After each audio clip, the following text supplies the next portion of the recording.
Welcome to Audacity Works, a podcast inspired by and dedicated to the working artist, the creative entrepreneur, and generally, doing the damn thing. This exists on the premise that the world belongs to those who have the audacity to believe that their lives have value. This is for you.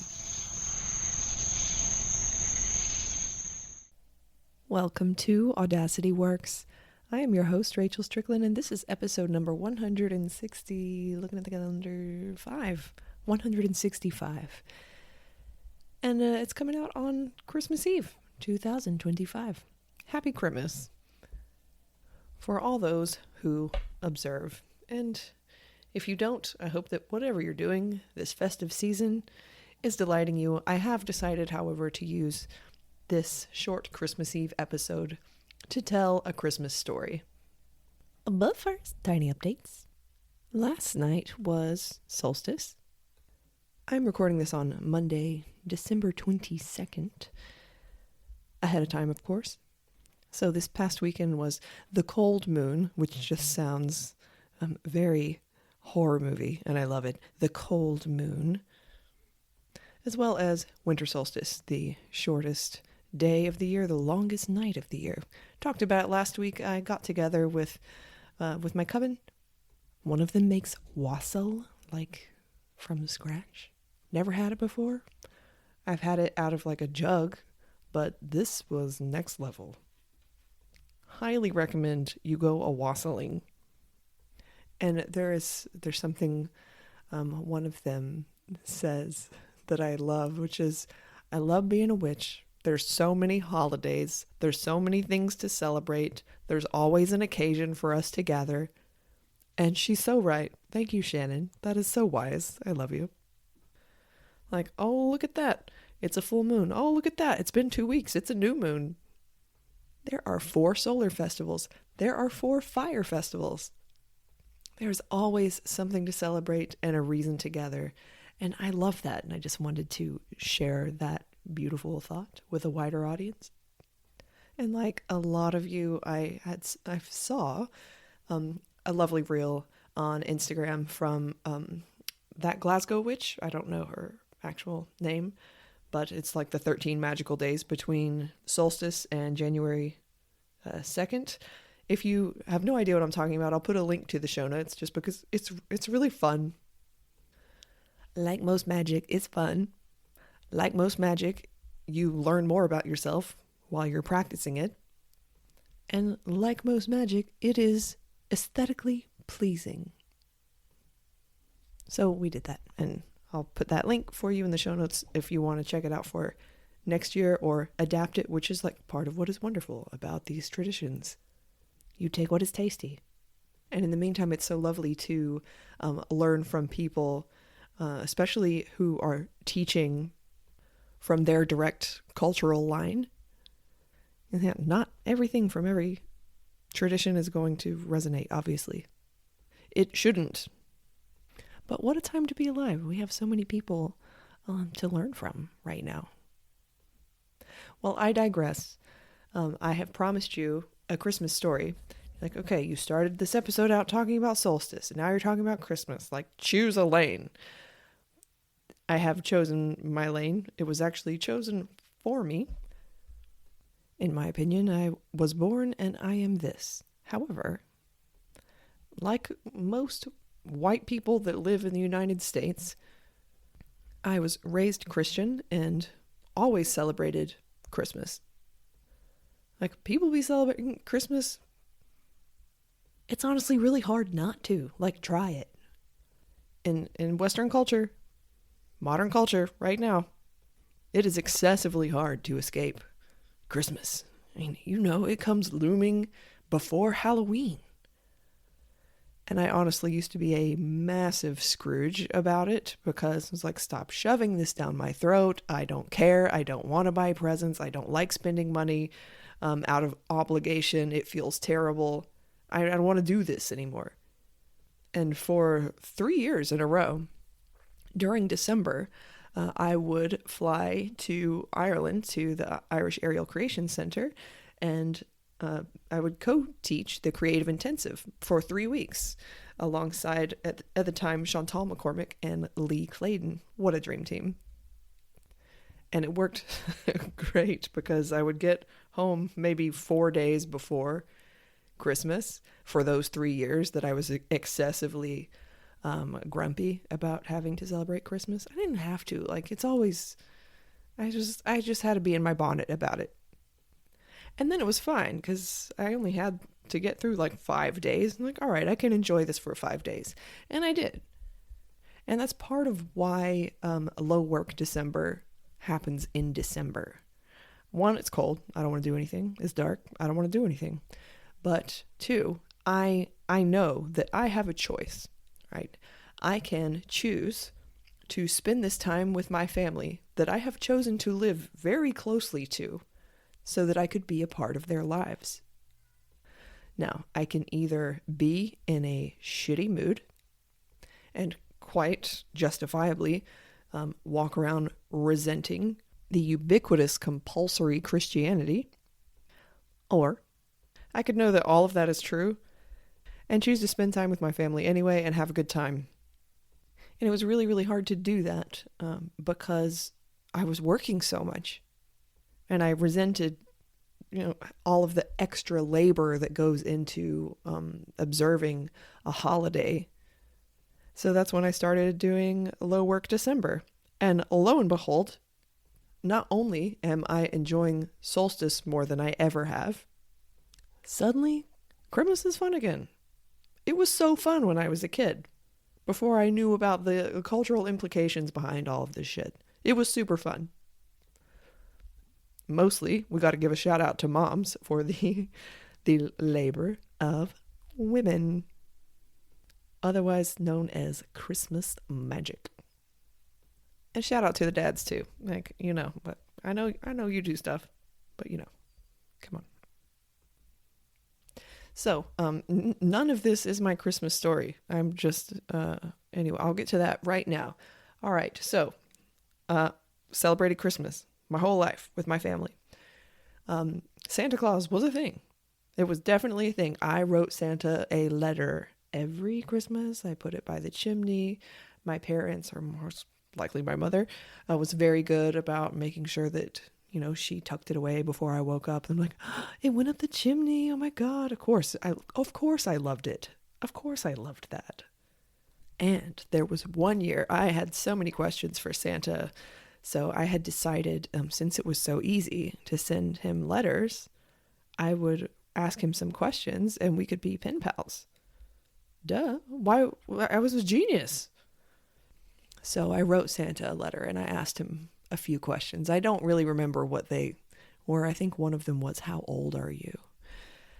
And I put it next to the fireplace and there it went. Apparently. And I thought about it for weeks. And that Christmas morning, that's all I cared about. I didn't give a shit about presents. I just hoped that Santa had written me back. I really wanted to read Santa's letter. And guess what? Santa had written me back. And oh joy, I was so over the moon. I consumed it. And then I consumed it again. I must have read it 5 times before my mom's like, could you please look at your stocking so that we can go have breakfast? I'm like, oh my God, I'm so going to be pen pals with Santa. So after everything was sort of tidied away, thanks Mom, I went into my room and I wrote another letter to Santa. And my poor mom, of course, it was written exactly in her handwriting. I remember that clearly, but I just conveniently decided not to focus on that aspect. So I wrote my new letter to Santa and I put it by the fireplace. And the next morning, December 26th, I jump up. I'm like, oh my God, I got to go see if it's been taken up the chimney. And it was still there on the fireplace. I'm like, oh no. I left it there for another 3 nights. I'm like, Mom, why doesn't it work? She's like, I guess it only works before Christmas. Like, she must have really had to think on her feet there. Thanks, Mom. So it must have been the next Christmas. And no, I don't know exactly how old I was, but older than you're going to think. You're going to be like, oh, you must have been like 6 or 7 when this story happened. No. It was more like 11. Okay. So everything's decorated, the tree's up, the fireplace is on. Everything's like wonderful and magical, and Christmas is in a couple of weeks. And I'm sitting with my mom. I'm like, Mom, is Santa Claus real? And she said, do you want to know? And I said, yeah. She said, are you sure you want to know? And the body language I'm using to look at her is like starry-eyed, open-faced, staring up at her like, yes, confirm all of my fantastical beliefs, because there was not a shred of doubt in my mind that Santa was real. And she said, no, he's not real. And I had never felt so crushed all 11 years of my life. I was like inconsolably upset. And I went to my room and cried and grieved and raged and cried some more. It must have gone on for an hour, maybe longer. And then Mom tells me that things got quiet in my room. And after a while, the door opened softly. And here I come back into the living room, eyes all red, cheeks all wet. And I just announced, I have decided that I am going to believe in Santa anyway. And then I went to bed. And I stayed true to my promise for several more years. So no, I wasn't 6 or 7. I was more like 11 or 12. Leaving childhood was not something I was interested in doing. People say kids are in such a hurry to grow up. Not me. Peter Pan my ass. There was nothing appealing from where I was sitting in the world of the grown-ups. Why would I want to do that? You know, I'm not even going to moralize this story for you. I just wanted to tell you a Christmas story about how I found out Santa's not real and then decided, nah, he real. And with the force of my own willpower, continued to believe in something I had been told by my parent was untrue. And I was surrounded by evidence that it was untrue. Like, nah, he real. I'm going to believe anyway. And I did for several more years. Take that information and do whatever you'd like with it. So in a couple of days, we're going to celebrate at Mom's house on Edisto this year. I do not write Santa letters anymore. I am now helping create the Christmas magic. And I'll go to church with my mom on Christmas Eve. It's the candlelight service, and I actually really love doing that. She loves that I go with her. It's very beautiful. And I'm like, that's witchy as fuck. Come on. Love singing the songs. Love the old songs. What's not to like? Old ladies smile at you? Oh my God. Sign me up. Also felt like I should clarify something. I talked about my coven at the beginning of this episode, and I have like 5 covens at this point. So if you're in one of them and you're listening to this and you're like, what are you talking about? I wasn't there. That's probably going to keep on happening because there's going to keep being covens that I like create and then move around. And in particular for Mel, who is in my OG coven, like from college. Like, we buried our hair braided together in the earth about 25 years ago. I know that Mel listens to this podcast, so they would have been like, what are you talking about? So I just wanted to acknowledge that there's lots of them. And it would behoove me to remind you that as of this coming out, it's only a couple of more days before the 5 days to Desire, the free audio course that I'm sending out in the land outside of time. When we're all bags of cheese, that will be going out December 26th and continuing on every day until December 30th. Each little audio morsel is going to have an exercise for you to do. And if you don't want to listen to the audio, I will attach an abbreviated transcript, because not everybody likes listening to me go on and on. I get that. So there will be a link to that in the show notes. I promise there is not going to be a pitch at the end, just something that I've wanted to do for several years. Thank you so much for spending this time with me and for letting me tell you my Christmas story about Santa. If you have requests for future episodes, you can reach me always on Instagram at Rachel Strickland Creative or on Patreon at Rachel Strickland Creative.